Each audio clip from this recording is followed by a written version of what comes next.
Hello everyone, I am Kalpana, your psychology educator and welcome to Pravartan classes. अगर आप इस channel पर नए हैं तो इस चैनल को सब्सक्राइब करें और इस वीडियो को अपने दोस्तों के साथ और अपने क्लासमेट्स के साथ शेयर करें। जिस टॉपिक के बारे में आज हम बात करने वाले हैं वो है सैम्पलिंग। कोई भी एग्ज़ाम है साइकोलॉजी से रिलेटेड, वो चाहे यूजीसी नेट एग्ज़ाम है या आपके सेट एग्ज़ाम्स हुए या असिस्टेंट प्रोफेसर एग्ज़ाम्स हैं, डीएसएसबी एपीजीटी है, बेसिकली साइकोलॉजी से रिलेटेड कोई भी एग्ज़ाम है, एम क्लिनिकल साइकोलॉजी हुआ, गेट साइकोलॉजी है। सो सैम्पलिंग से क्वेश्चंस फ्रेम होते हैं, पूछे जाते हैं। सैम्पलिंग से बहुत इंपॉर्टेंट टॉपिक है। सो आज हम सैम्पलिंग को बहुत अच्छे से डिटेल में समझते हैं कि सैम्पलिंग है क्या। So imagine I give you a research project. Your task is to measure the academic anxiety of 5,000 university students, psychology students लगा लो, it's okay. So आप बोलते हो 5,000 students. Will I personally meet all the 5,000 students? Will I administer the questionnaire to every single student? Will I collect, score, analyze all the responses? Sounds exhausting, ठीक है। So the point is, तो ठीक है, मैं बोलती हूँ 5,000 students का data collect नहीं कर सकते, इट्स ओके। आप ये करो, मुझे 300 स्टूडेंट्स का जो डाटा है वो ला कर दो, उनके रिस्पॉन्सेज कलेक्ट करो और मुझे जो है एवरेज एकेडमिक एंजाइटी मेजर करके दो, ठीक है, ओके। अब आपने क्या किया, जो एवरेज था वो मेजर कर दिया। नाउ क्या मेरा जो रिसर्च का क्वेश्चन था कि वो मुझे 300 स्टूडेंट्स की एकेडमिक एंजाइटी जाननी थी? No, my real research question was to measure the academic anxiety of 5,000 university students. So मैं क्या करूँगी, जो मैंने एवरेज कैलकुलेट किया है 300 स्टूडेंट से, वो क्या है, मेरा स्टैटिस्टिक है जो मुझे सैम्पल से मिला है। और उसके बाद मैं क्या करूँगी, इसको मैं स्टैटिस्टिकल इन्फेरेंस के थ्रू क्या करूँगी, पॉपुलेशन पे जनरलाइज करूँगी। तो वो मेरा क्या होगा, पैरामीटर जो मुझे पॉपुलेशन से मिला। So the point is how can I take the simple statistic and say something about the population parameter.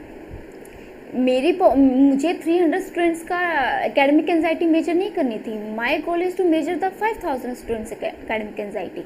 तो हम क्या करते हैं, मैं ये नहीं बोल रही कि हाइपोथेटिकली ये लगाओ कि जो एवरेज आपने मुझे कैलकुलेट करके दिया वो आया 72, तो मेरी जो पॉपुलेशन है उसकी भी एकेडमिक एंजाइटी 72 है। नहीं, हम क्या करते हैं, हम स्टैटिस्टिकल इन्फेरेंस करते हैं। जैसे हमारी जो अपकमिंग क्लासेस में हम समझेंगे कि हाइपोथेसिस टेस्टिंग हुई, हमारी प्रोबेबिलिटी है, स्टैंडर्ड एरर है, ये सारी जो चीज़ें हैं वो क्या है, जिसके थ्रू हम स्टैटिस्टिकल इन्फेरेंस करते हैं एंड पॉपुलेशन पैरामीटर के बारे में हम एस्टिमेट करते हैं। मैं बोलती हूँ कि 72 is our sample estimate of the population mean. हम एस्टिमेट करते हैं, ठीक है। तो ये क्या है, एक सैम्पलिंग का एक जनरल प्रोसेस है जो हम क्या करेंगे, समझेंगे। आपको थोड़ा सा आइडिया होगा कि सैम्पलिंग है क्या, या इस टॉपिक में हम किस तरीके से समझेंगे है क्या चीज़। अब हम बात करते हैं पॉपुलेशन। जब मैं पॉपुलेशन बोल रही हूँ 5,000 स्टूडेंट्स हैं, या तो क्या वो पॉपुलेशन में इंडिया की पॉपुलेशन मेंशन कर रही हूँ? नहीं, यहाँ पॉपुलेशन का मतलब है कि जो भी ग्रुप ऑफ इंडिविजुअल या जो भी मैं स्टडी करना चाहती हूँ वो मेरी क्या है, पॉपुलेशन होगी। फॉर एग्जांपल मैंने बोला 5,000 एकेडमिक स्टूडेंट्स, तो वो मेरी क्या है, पॉपुलेशन है। यही मैं बोलती कि नहीं, मुझे जो है स्टूडेंट्स, जो स्कूल स्टूडेंट्स हैं उसमें उनकी जो है एकेडमिक एंजाइटी मेजर करनी है, तो मेरी पॉपुलेशन हो जाएंगे स्कूल के बच्चे। मुझे मेजर करना है burn out among home makers, तो मेरी पॉपुलेशन होगी होम मेकर्स। तो whom do I actually want to study is my population to study, ठीक है। तो क्या है, जो भी ग्रुप ऑफ इंडिविजुअल हैं या इवेंट्स हैं जो मैं इन्वेस्टिगेट करना चाहती हूँ, जो मैं जानना चाहती हूँ, वो मेरी पॉपुलेशन होगी, ठीक है। अब उसके बाद हम बात करते हैं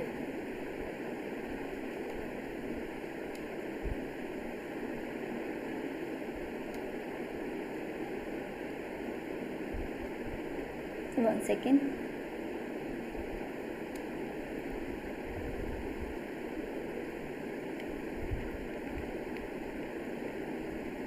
ये। तो क्या हुआ, सबसे पहले मैं क्या करती हूँ, अपनी पॉपुलेशन चूज़ करती हूँ कि मुझे किन पर स्टडी करनी है, किन के बारे में मुझे जानना है। तो उसके बाद मैं क्या करूँगी, हर इंडिविजुअल को जो है स्टडी करना मेरे लिए बहुत मुश्किल है। वो चाहे मेरे टाइम कंस्ट्रेंट लगा लो, एफर्ट कंस्ट्रेंट लगा लो, या मेरे रिसोर्सेज कंस्ट्रेंट हो सकते हैं कि मैं उस पॉपुलेशन के हर मेंबर को स्टडी नहीं कर सकती या हर मेंबर से रिस्पॉन्स कलेक्ट नहीं कर सकती। तो उसके लिए मैं क्या करूँगी, उसके लिए मुझे सबसे पहले चाहिए sampling frame. I should have a list of all those 5000 students.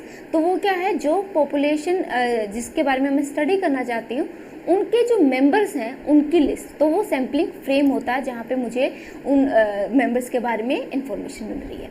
अब उस सैम्पलिंग फ्रेम से मैं क्या, उसके बाद क्या होगा, सैम्पलिंग डिज़ाइन। किस मेथड के, हम ये सैम्पलिंग डिज़ाइन जो है वो आगे भी पढ़ रहे हैं कि किस मेथड से जो मैं सैम्पल चूज़ कर रही हूँ।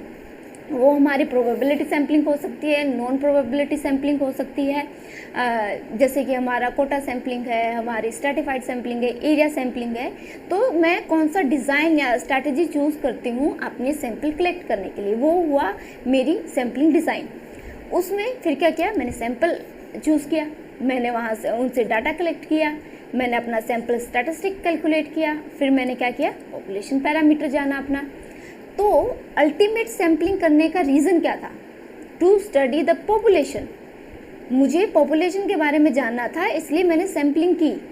तो हम क्या करते हैं, हमारा इन्फेरेंस करते हैं, जो कि बहुत इंपॉर्टेंट होते हैं, क्योंकि मेरा काम सिर्फ सैंपल स्टडी करना नहीं था, मुझे वो जो सैंपल से मुझे रिजल्ट मिला है उसको एंटायर पॉपुलेशन पे जनरलाइज करना था। तो हम पहले जानते हैं कि सैंपल स्टैटिस्टिक और पॉपुलेशन पैरामीटर होता क्या है।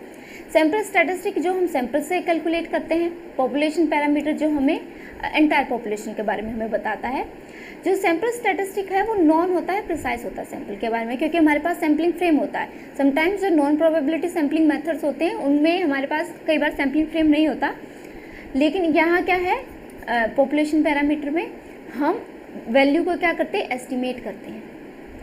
यहाँ पे हम क्या करते हैं, सिलेक्टेड पार्टिसिपेंट्स को समराइज करते हैं। ये जो पॉपुलेशन पैरामीटर के बारे में जानना क्या था, मेरी रिसर्च का अल्टीमेट गोल ही पॉपुलेशन को स्टडी करना था। So this is sample statistic, और वो क्या है, पॉपुलेशन पैरामीटर में डिफरेंस। समटाइम क्या होता है, जनरली हमें जो पैरामीटर है उसके बारे में इंफॉर्मेशन नहीं होती है, इसलिए हम क्या करते हैं, सैंपल के थ्रू हम उनको इन्फेरेंस करते हैं पॉपुलेशन पैरामीटर को जानने के लिए। ओके, अब क्या है, दो तरीके की सैम्पलिंग होती है। एक होती है प्रोबेबिलिटी सैम्पलिंग और दूसरी होती है नॉन प्रोबेबिलिटी सैम्पलिंग। सबसे पहले हम समझते हैं कि प्रोबेबिलिटी सैम्पलिंग क्या है।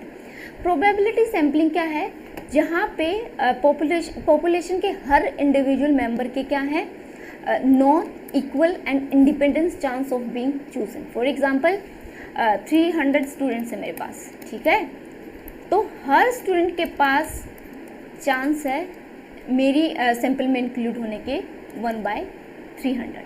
और अगर ये सैंपल हैं तो ये जो इंडिविजुअल का सिलेक्शन है वो बाकी के 299 जो मेरे जो इंडिविजुअल है, जो सैंपल है, उन पर डिपेंड नहीं करता। सो प्रोबेबिलिटी सैम्पलिंग में क्या है, जो हमारी पॉपुलेशन में, सॉरी यहाँ जहाँ बार बार सैंपल यूज़ करी वहाँ पे मैं पॉपुलेशन वर्ड यूज़ करना चाहिए, माय मिस्टेक। अगर मेरी पॉपुलेशन 5000 स्टूडेंट्स थे तो वहाँ पर क्या है, 1/5000 स्टूडेंट्स, हर किसी की इंडिपेंडेंट इक्वल चांस है सिलेक्शन के, और एक मेंबर का जो है वो डिपेंड नहीं करता सिलेक्शन दूसरे किसी इंडिविजुअल पे, या जो बाकी के 4999 स्टूडेंट्स हैं, राइट। तो यहाँ पर हम क्या करते हैं, बिकॉज सिलेक्शन क्या है, चांस पे बेस्ड है, रेंडमनेस है यहाँ पर, ना कि पर्सनल चॉइसेस। तो ये क्या करते हैं, जिसके कारण हमारी बायसनेस रिड्यूस होती है, और क्या है, हम सैंपल चूज़ करते हैं जो पॉपुलेशन को क्लोजली रिप्रेजेंट करता है, जो हाईली रिप्रेजेंटेटिव सैंपल है। तो ये हमारा प्रोबेबिलिटी सैम्पलिंग है।